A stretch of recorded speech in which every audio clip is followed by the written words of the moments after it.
সাধারণ সম্পাদক সাবিনা ইয়াসমিন মিলি হয়েছে। এই পরিচিতের সবাইকে ধন্যবাদ। আমাদের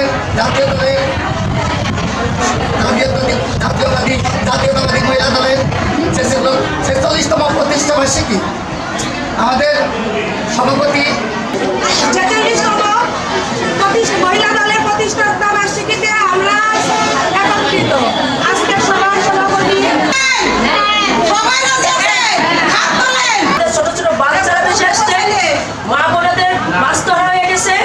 আমরা যারা চাকরি করি আমরা একদিনের বেতন দিতে হয়েছে আমাদের। আর আমরা যারাই করি না করে থাকেন প্রত্যেকটা যদি কোনো টাকা দাবি করে আমরা 10 টাকা হলেও দেই, যার যেমন আয় সীমিত আয়ের ভিতরে।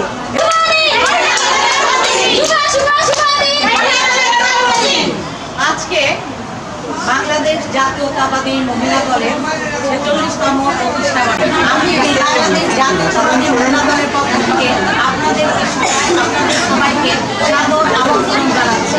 এ পর্যায়ে বক্তব্য নিয়ে আসছেন বাংলাদেশ জাতীয়তাবাদী মহিলা দল মালদা জেলা শাখার সম্মানিত সহসভাপতি অ্যাডভোকেট তানজিরা।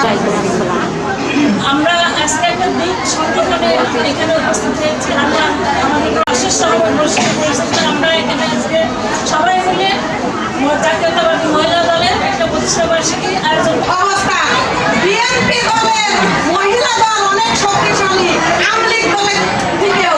ওরা কয়জন মানুষ আনিছে, অনেক নেত্রী দাঁড়াবে, এরা সব মুরব্বী হয়ে যাবে, আবার